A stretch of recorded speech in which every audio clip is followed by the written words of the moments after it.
దేని కొరకు అయ్యప్ప స్వామి దీక్ష చేద్దాం అనుకుంటున్నావు అని అడిగారు అనుకోండి. మీ దగ్గర ఏదో ఒక స్పష్టమైన సమాధానం ఉండాలి కదా. ఎందుకు చేద్దాం అనుకుంటున్నాను, నేను అలా కొంతమందిని అడిగి చూశాను. వాళ్ళు నాతో ఏం చెప్తుంటారో తెలుసా అండి, అలా మాకు తెలిసిన వాళ్ళు వేసుకున్నారండి, నేను వేసుకుంటాను. లేకపోతే ఏం చెప్తారంటే 3 మాటలు వెళ్ళొచ్చారండి, ప్రతి ఏడాది అలవాటు, అందుకు 4వ మాట వేసుకున్నాను. అథవా ఇంకా ఏం చెప్తారంటే, ఏదోనండి మామూలుగా ఉంటే అసలు నేను కొన్ని నిగ్రహించుకోలేను, ఏదో ఆ దీక్ష తీసుకుంటే కొంత నిగ్రహం కలుగుతుంది, మంచిదే, నేను దాన్ని ఎంత మాత్రం దోషం పట్టనుసమండి. ఎందుకో తెలుసా, కనీసంలో కనీసం అతను ప్రయత్నం చేస్తున్నాడు, స్వచ్ఛందంగా తనని తాను క్రమశిక్షణలో పెట్టుకునే ప్రయత్నం చేస్తున్నాడు. మీ దగ్గరికి వచ్చి చెప్తే మీరు దానికి నవ్వితే అతను ఎవరికి చెప్పుకుంటాడు? అది నవ్వే విషయం కాదు, శ్లాఘించవలసిన విషయం. షహబాష్ నాన్న, ముందుకెళ్ళు, చక్కగా 40 రోజులు కాదు, తర్వాత కూడా నువ్వు ఇలాగే ఉండు అని మీరు ఆశీర్వచనం చేసి అతన్ని ఉత్సాహపరచాలి. అంతేకాని మనము వెర్రినవ్వు నవ్వి అందుకా వస్తున్నాం అంటే, వాడు ఎంత ఉదార హృదయుడై మీ దగ్గరికి వచ్చి చెప్పుకున్నాడు విశాల బుద్ధితో, దాన్ని మీరు గమనించవలసి ఉంటుంది. ఈ కారణాలతో దీక్ష తీసుకుంటున్నామని చెప్పేవాళ్లే తప్ప అయ్యప్ప స్వామి దీక్ష తీసుకోవడానికి ఇది కారణం, ఈ కారణానికి నేను తీసుకుంటున్నాను. లేకపోతే అనేకమైన దేవతా స్వరూపాలు ఉన్నాయి, అవన్నీ వదిలిపెట్టి అయ్యప్ప స్వామి ఎందుకు నీకు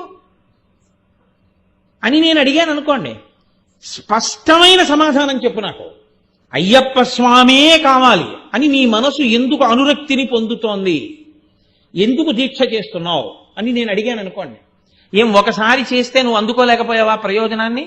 అన్ని మార్లు చేస్తే నీకు కొత్తగా ఏ ప్రయోజనం వస్తోంది? 18 అంకె 10 నెట్టాంబడి ఇవన్నీ నాకు చెప్పకండి. ఏదో 18 మెట్లు ఎక్కాలంటే అవన్నీ జాగ్రత్తగా దీక్షలు చేసిన వాళ్ళకి. 10 నెట్టాంబడి లోపల మనసుకి సంస్కారం వచ్చిన తర్వాత చేసే పని అది కాదు. ఒకసారి చేసి తృప్తి పొందక 2వ మాట నువ్వు అందులో ప్రవేశించడానికి స్పష్టమైన కారణమేమి నువ్వు చెప్పగలవా? అది ముందు నీకు లోపల రావలసిన ప్రశ్న. అసలు ఆ ప్రశ్న అంటూ ఒకటి ఏర్పడితే అయ్యప్ప స్వామి దీక్ష తీసుకోవడానికి నీకు పరిపూర్ణంగా లోపల మనసుకి ఆనుకూల్యత ఏర్పడింది అని గుర్తు. అయ్యప్ప స్వామికి శాస్త్రాలలో ఉన్న పేరు ఏమిటో తెలుసా అండి? ఆర్యన్ ఆయన పేరు. ధర్మశాస్త్ర, భూతనాథుడు, అయ్యప్ప. అయితే లోకంలో ఉండేటటువంటి విషయం ఏమిటంటే, కొంచెం తేలికగా ఉండేది 10 మంది పలికేది ఏదో అది ప్రచారం అవుతుంది. అసలు యథార్థమునకు మీరు జాగ్రత్తగా పురాణాల లోతులను పరిశీలనం చేస్తే, స్కాందాది పురాణములను, ఆయన పేరు ఆర్యన్. ఆ పేరున్నవాడు ఇంకొకడు లేడు. ఆర్యన్ అన్న పేరు ఎవరిదో తెలుసా అండి? కేవలము ఒక్క అయ్యప్ప స్వామిదే. ఆర్య అంటే పూజింపదగినది, పూజింపదగినవాడు, పెద్దవాడు, గౌరవనీయుడు. ఆర్య అన్న పేరుతో సంబోధింపబడేది ఒక్క పరాశక్తి. అందుకే ఆర్యాశతకము. ఆర్యా మహాదేవియున్నను రక్షింప నిరుంగునో ఎరగదో నా భాగ్యం ఎట్లున్నదో అంటారు పోతర గారు భాగవతంలో. ఆర్యా మహాదేవి అన్న పేరు కేవలం అమ్మవారికి చెందినది. అందుకే మూకశంకరులు ఆర్యాశతకము అని చేశారు. ఎవరైనా పెద్దవారిని ఉద్దేశించి మనం ఏమైనా ఉత్తరం రాస్తే ఆర్యా అని సంబోధించి వ్రాస్తాం. కాబట్టి ఈ ఆర్య అనబడేటటువంటి సంబోధన ఏది ఉందో అది పెద్దరికాన్ని సూచిస్తుంది, పూజనీయతని సూచిస్తుంది.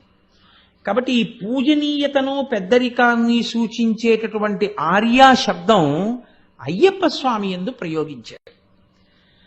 అయ్యప్ప స్వామి యందే ప్రయోగించడంలో ఉన్న గొప్పతనం ఏమిటో తెలుసా అండి? మళ్ళీ శివ పాదాది కేశాది పర్యంత స్తోత్రం అని శంకర భగవత్పాదులు చేశారు. శివుడికి 3 కుమారులు అని చెప్తాయి పురాణాలు. పెద్దవాడు గజాననుడు, వినాయకుడు. కట్టకడపటివాడు సుబ్రహ్మణ్యుడు, మధ్యలో వాడు అయ్యప్ప. ఇందులో మీరు కొంచెం జాగ్రత్తగా పరిశీలించండి. పెద్ద ఆయన్ని పిళ్ళయార్ అంటారు, లేకపోతే అగ్రజ, ముందు పుట్టినటువంటి వాడు. గజానన, సుముఖస్యైకదంతస్య కపిలో గజకర్ణకః లంబోదరస్య వికటో విఘ్నరాజో గణాధిపః ధూమకేతుర్గణాధ్యక్ష పాలచంద్రో గజాననః వక్రతుండ శూర్పకర్ణో హేరంబ స్కందపూర్వజః. స్కందపూర్వజః స్కందుడికి ముందు పుట్టినవాడు. అయ్యప్ప కన్నా అన్న శబ్దం అక్కడ వేరు. షోడశైతాని నామాని యప్పటేచ్చుణ్యాదపి విద్యారంభే వివాహే చ ప్రవేశే నిర్గమే తథా సంగ్రామే సర్వకార్యేషు విఘ్నస్తస్య నజాయతే. కానీ ఆయనకి గజాననుడు అని పేరు, లేదా పరమశివుని యొక్క కుమారులలో పెద్దవాడు అని పేరు. పరమశివుని యొక్క కొడుకు అన్న సంబోధన కుమరన్, కుమారా అన్న శబ్దం ఒక్క సుబ్రహ్మణ్యుడు.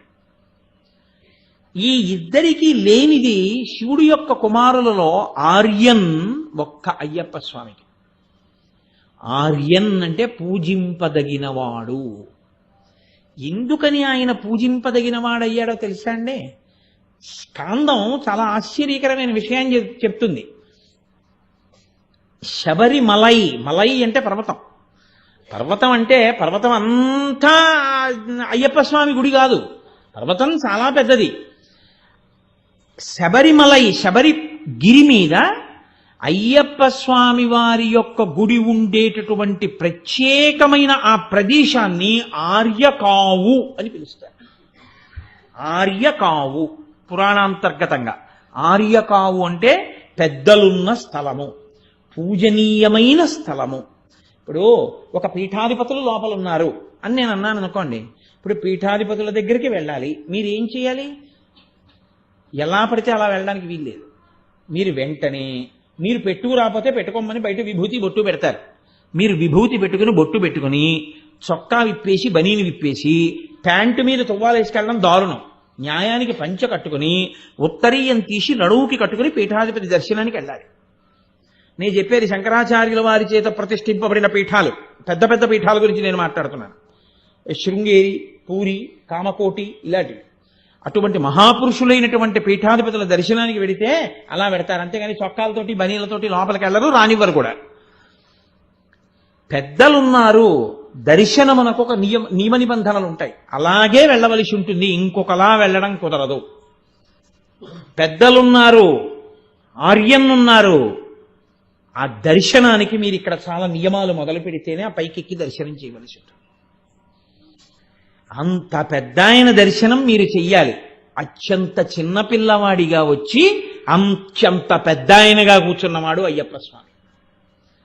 ఎందుకంటే ఆయన పెళ్లి చేసుకున్నట్టు గృహస్థాశ్రమంలోకి వెళ్ళినట్టు ఆయన శాస్త్రంలో లేదు. బ్రహ్మచారిగానే ఉండిపోయాడు అంతే. రాజుగారు ఆయనకి పెళ్లి చేయలేరు. వెంకటేశ్వర స్వామి వారిలో ఆయన యథార్థంగా భూమి మీద తిరిగారు. కానీ ఆయన చుట్టూ ఆ యోగబంధం కట్టుకుని చిన్ముద్ర పట్టి కూర్చున్నారు. పెద్దరికం దేని వల్ల ఇస్తారు? వయసు చేత ఇవ్వరు. పెద్దరికం దేని వల్ల ఇస్తారంటే జ్ఞానము వలన ఇస్తారు. తాతగారు ఉండొచ్చు, తండ్రి గారు ఉండొచ్చు, పెదనాన్నగారు ఉండొచ్చు, బాబాయ్ గారు ఉండొచ్చు. ఓ 18 ఏళ్ల పిల్లాడు బ్రహ్మజ్ఞాని సభలోకి రావచ్చు. ఇప్పుడు ముందు తాత వెయ్యాలా, తండ్రి వెయ్యాలా, తల్లి వెయ్యాలా, ఎవరు వెయ్యాలి అక్షతలంటే బ్రహ్మజ్ఞాని వేస్తాడు. వయస్సుని బట్టి కాదు నమస్కారం, జ్ఞానాన్ని బట్టి నమస్కారం. జ్ఞానమున్నవాడికి ముందు నమస్కారం ఉంటుంది. కాబట్టి ఇప్పుడు ఆయన పెద్దరికం ఎక్కడిది? ఆయన పెద్దరికం ఆయన పరబ్రహ్మమును గుర్తెరిగినవాడు. గుర్తెరిగినవాడు కాదు, ఆయన పరబ్రహ్మమై కూర్చున్నవాడు. అందుకే తత్వమసి మహావాక్యమునకు రూపకల్పనయే ఆర్యన్. అందుకే ఆయన పైన తత్వమసి అని రాసున్నాడు. తత్ త్వం అసి, అది నీవై ఉన్నావు.